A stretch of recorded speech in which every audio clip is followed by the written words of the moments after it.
ओम श्री परमात्मने नमः। ओम नमो भगवते वासुदेवाय। आज श्रीमद् भागवत महापुराण चतुर्थ स्कंद के अध्याय 27 और 28 की पावन कथा में हम आज सुनेंगे पुरंजनपुरी पर चंडवेग की चढ़ाई तथा काल कन्या का चरित्र। और इसी के साथ सुनेंगे पुरंजन को स्त्री योनि की प्राप्ति किस प्रकार हुई तथा अविज्ञात के उपदेश से उसका मुक्त होना। आज के दिन हम इस पावन कथा का रसपान करेंगे।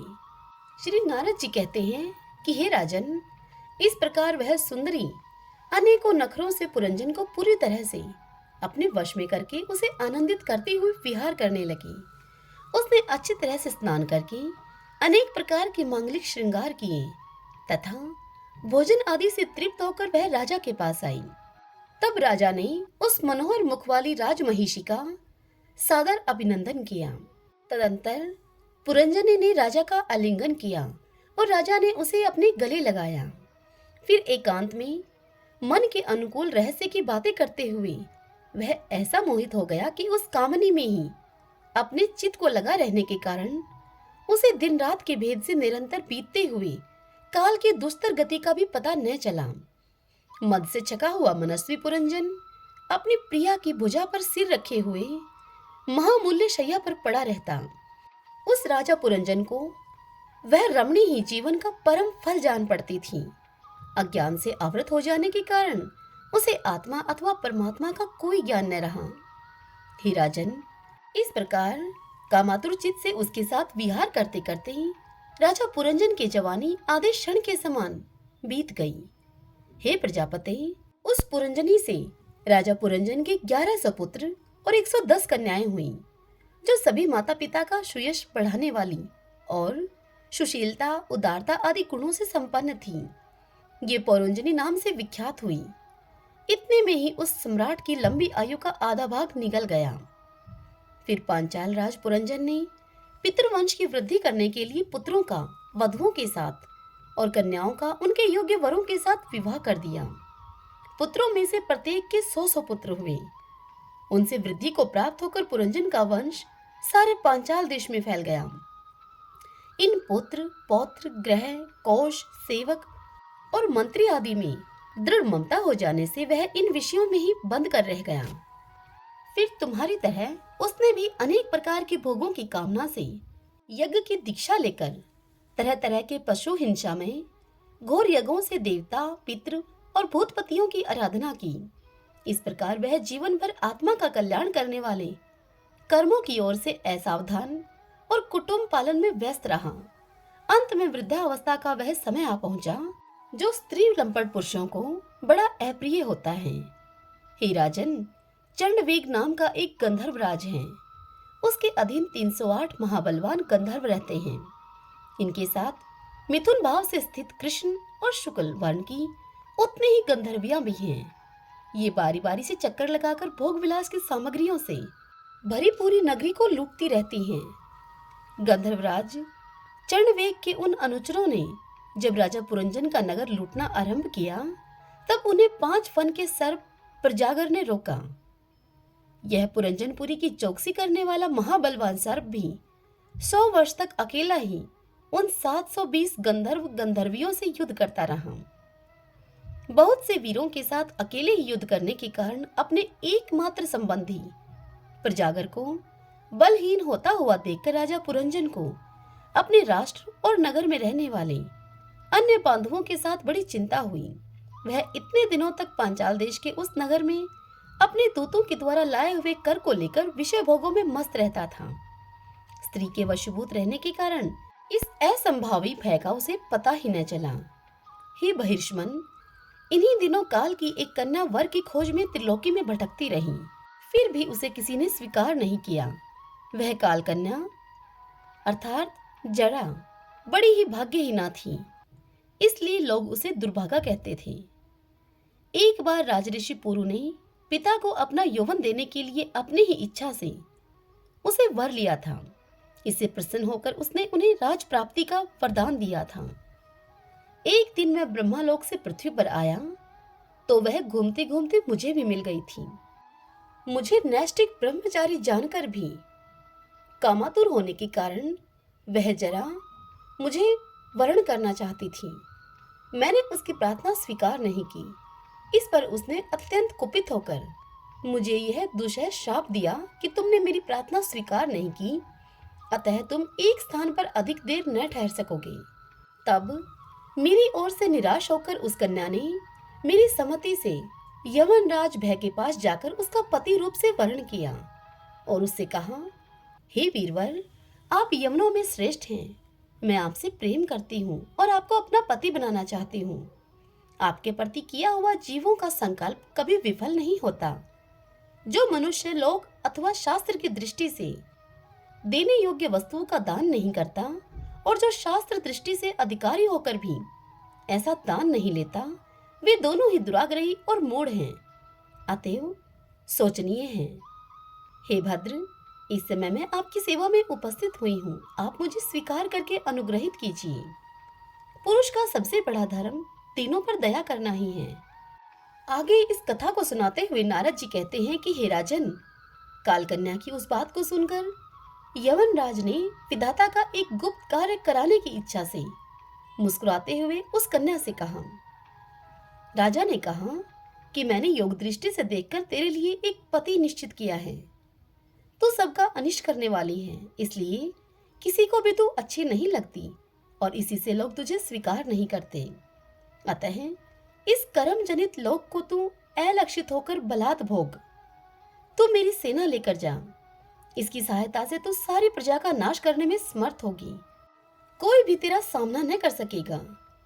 यह प्रज्वार नाम का मेरा भाई है और तू मेरी बहन बन जा। तुम दोनों के साथ मैं अव्यक्त गति से भयंकर सेना लेकर सारे लोकों में विचरूंगा। ओम नमो नारायण, ओम नमो नारायण। इतनी कथा सुनाकर श्री नारद जी कहते हैं कि हे राजन, फिर भय नामक यमनराज के आज्ञाकारी सैनिक प्रज्वार और कालकन्या के साथ इस पृथ्वी तल पर सर्वत्र विचरने लगे। एक बार उन्होंने बड़े वेग से बूढ़े सांप से सुरक्षित और संसार की सब प्रकार की सुख सामग्री से संपन्न पुरंजनपुरी को घेर लिया। तब जिसके चंगुल में फंसकर पुरुष शीघ्र ही निस्सार हो जाता है, वह कालकन्या बलात् उस पुरी की प्रजा को भोगने लगी। अब उस समय ये यवन भी कालकन्या के द्वारा भोगी जाती हुई उस पुरी में चारों ओर से भिन्न भिन्न द्वारों से घुसकर उसका विध्वंस करने लगे। पुरी के इस प्रकार पीड़ित किए जाने पर उसके स्वामित्व का अभिमान रखने वाले तथा ममताग्रस्त बहुकुटुंबी राजा पुरंजन को भी नाना प्रकार के कलेश अब सताने लगे। काल कन्या के आलिंगन करने से उसकी सारी श्री नष्ट हो गई तथा अत्यंत विषयासक्त होने के कारण वह बहुत दीन हो गया था। उसकी विवेक शक्ति नष्ट हो गई।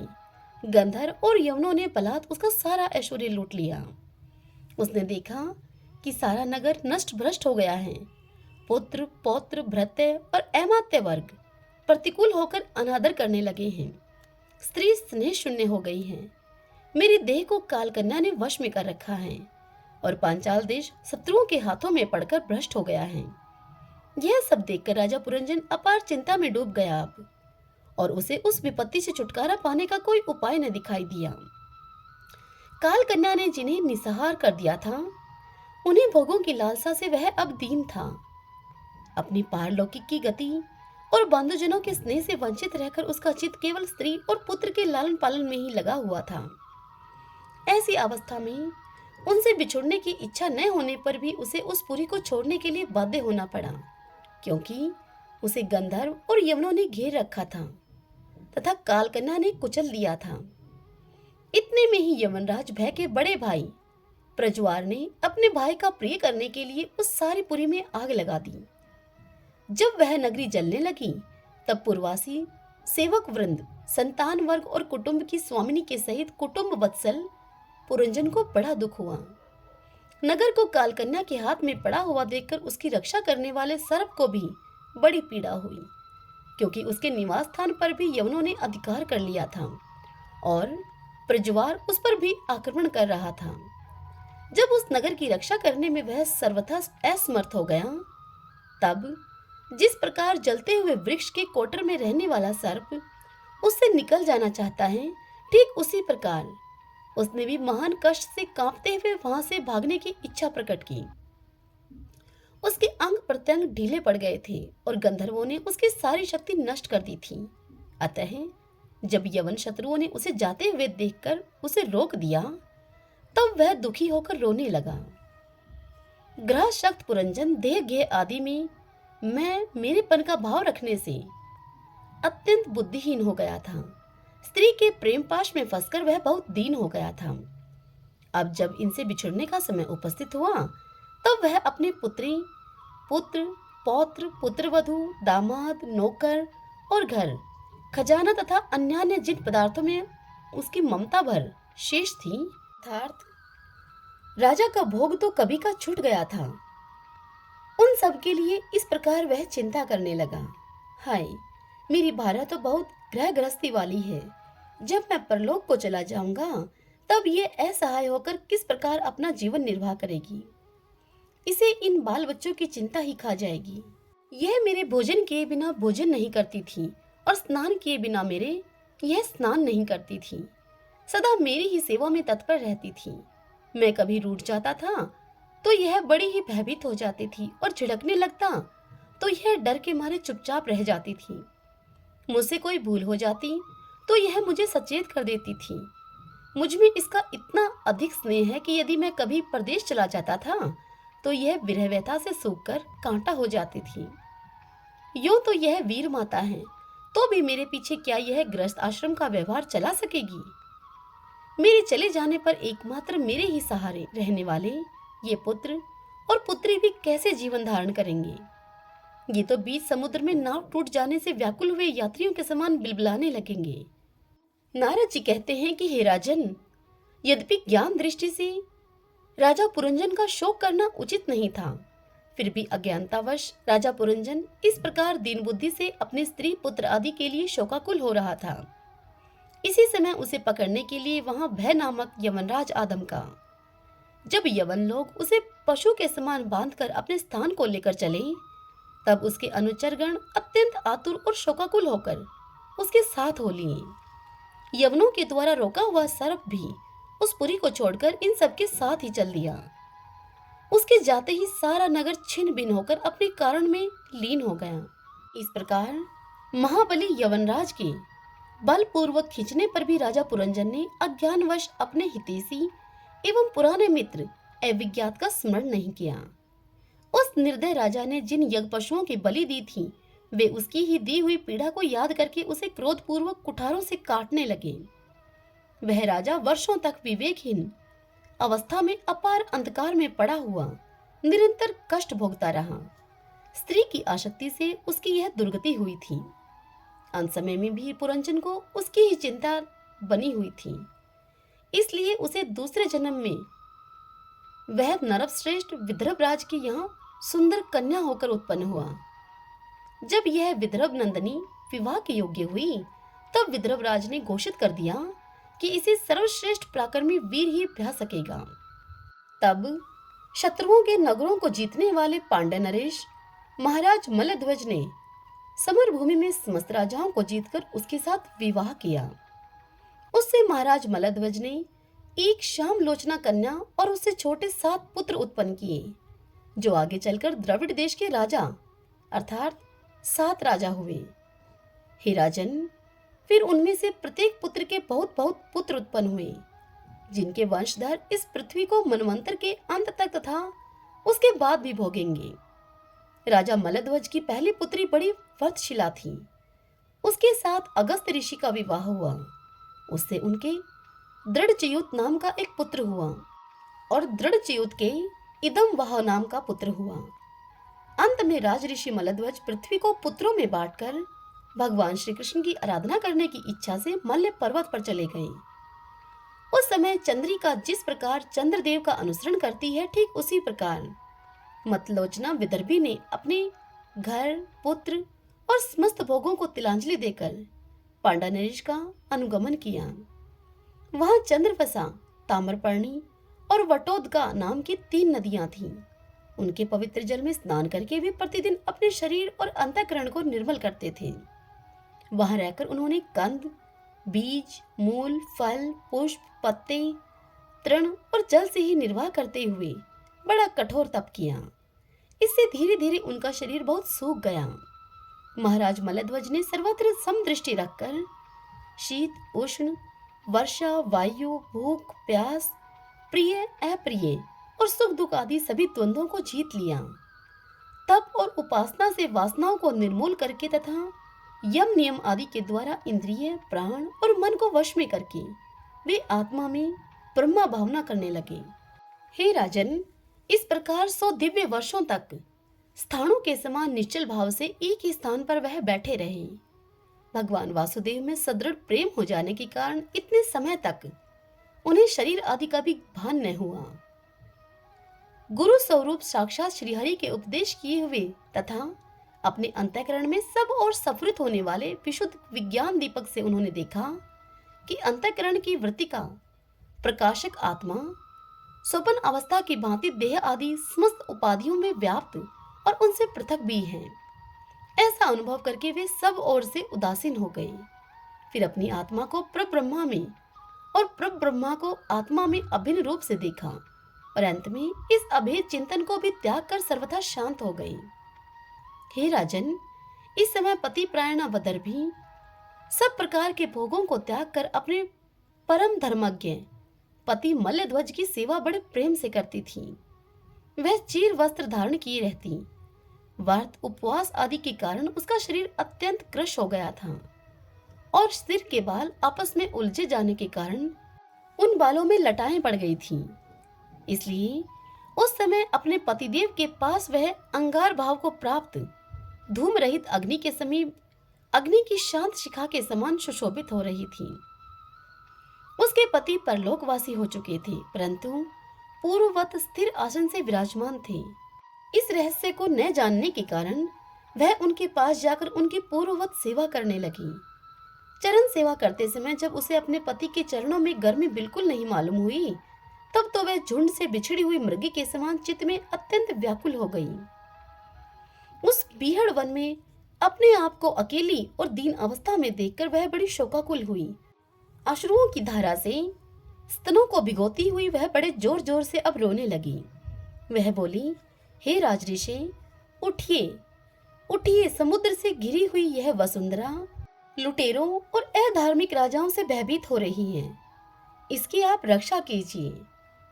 पति के साथ वन में गई हुई वह अबला इस प्रकार विलाप करती हुई पति के चरणों में गिर गई और रो रो कर आंसू बहाने लगी। लकड़ियों की चिता बनाकर उसने उस पर पति का शव रखा और अग्नि लगाकर विलाप करते करते स्वयं सती होने का उसने निश्चय किया। हे राजन, इसी समय उसका कोई पुराना मित्र, एक आत्मज्ञानी ब्राह्मण वहां पर आया। उसने उस रोती हुई अबला को मधुर वाणी से समझाते हुए इस प्रकार से कहा। उस ब्राह्मण ने उस अबला से कहा कि तू कौन है, किसकी पुत्री है और जिसके लिए तू शोक कर रही है, वह यह सोया हुआ पुरुष कौन है? क्या तू मुझे नहीं जानती? मैं वही तेरा मित्र हूँ जिसके साथ तू पहले विचरा करती थी। हे सखे, क्या तुम्हें अपनी याद आती है? किसी समय मैं तुम्हारा अविज्ञात नाम का सखा था। तुम पृथ्वी की भोग भोगने के लिए निवास स्थान की खोज में मुझे छोड़कर चले गए थे। हे आर्य, पहले मैं और तुम एक दूसरे के मित्र और मानस निवासी हंस थे। हम दोनों सहस्त्रों वर्षों तक बिना किसी निवास स्थान के ही रहे थे। किंतु मित्र, तुम विषय भोगों की इच्छा से मुझे छोड़कर यहाँ पृथ्वी पर चले आए। यहाँ घूमते घूमते तुमने एक स्त्री का रचा हुआ स्थान देखा। उसमें 5 बगीचे, 9 दरवाजे, 1 द्वारपाल, 3 परकोटे, 6 वैश्यकुल और 5 बाजार थे। वह 5 उपादान कारणों से बना हुआ था और उसकी स्वामिनी एक स्त्री थी। महाराज, इंद्रियों के 5 विषय उसके बगीचे थे। 9 इंद्रिय छिद्र द्वार थे। तेज, जल और अन्न 3 परकोटे थे। मन और 5 ज्ञानेंद्रियां, 6 वैश्यकुल थे। क्रिया शक्ति रूप कर्मेंद्रियां ही बाजार थीं। 5 भूत ही उसके कभी क्षीण न होने वाला उपादान कारण थे और बुद्धि शक्ति ही उसकी स्वामिनी थी। यह एक ऐसा नगर था जिसमें प्रवेश करने पर पुरुष ज्ञान शून्य हो जाता है, अपने स्वरूप को भूल जाता है। हे भाई, उस नगर में उसके स्वामिनी के फंदे में पड़कर उसके साथ विहार करते करते तुम भी अपने स्वरूप को भूल गए और उसी के संग से तुम्हारी यह दुर्दशा हुई है। देखो, तुम न तो विदर्भराज की पुत्री ही हो और न यह वीर मल्लध्वज तुम्हारा पति ही। जिसने तुम्हें 9 द्वारों के नगर में बंद किया था, उस पुरंजनी के पति भी तुम नहीं हो। तुम पहले जन्म में अपने को पुरुष समझते थे और अब सती स्त्री मानते हो। यह सब मेरी ही फैलाई हुई माया है। वास्तव में तुम न तो पुरुष हो और न स्त्री, हम दोनों तो हंस हैं। हमारा जो वास्तविक स्वरूप है उसका तुम अनुभव करो। हे मित्र, जो मैं अर्थात ईश्वर हूँ, वही तुम जीव हो। तुम मुझसे भिन्न नहीं हो और तुम विचार पूर्वक देखो, मैं भी वही हूँ जो तुम हो। ज्ञानी पुरुष हम दोनों में कभी थोड़ा सा भी अंतर नहीं देखते। जैसे एक पुरुष अपने शरीर की परछाई को शीशे में और किसी व्यक्ति के नेत्र में भिन्न भिन्न रूप से देखता है, ठीक वैसे ही एक ही आत्मा विद्या और अविद्या की उपाधि के भेद से अपने को ईश्वर और जीव के रूप में 2 प्रकार से देख रहा है। इस कथा को सुनाते हुए नारद जी राजा से कहते हैं कि हे राजन, इस प्रकार जब हंस अर्थात ईश्वर ने उसे सावधान किया, तब वह मानसरोवर का हंस अर्थात जीव अपने स्वरूप में स्थित हो गया और उसे अपने मित्र के पिछों से भूला हुआ आत्मज्ञान फिर से प्राप्त हो गया। हे प्राचीन ब्रही, मैंने तुम्हें प्रोक्ष रूप से यह आत्मज्ञान का दिग्दर्शन कराया है, क्योंकि जगतकर्ता जगदीश्वर को प्रोक्ष वर्णन ही अधिक प्रिय है। हरि ओम तत्सत। ओम नमो नारायण। ओम नमो नारायण। भगतजनों, आज की यह कथा यहीं समाप्त हुई। कल की कथा में हम सुनेंगे राजा पुरंजनो उपाख्यान का तात्पर्य। जय श्री कृष्णा। राधे राधे।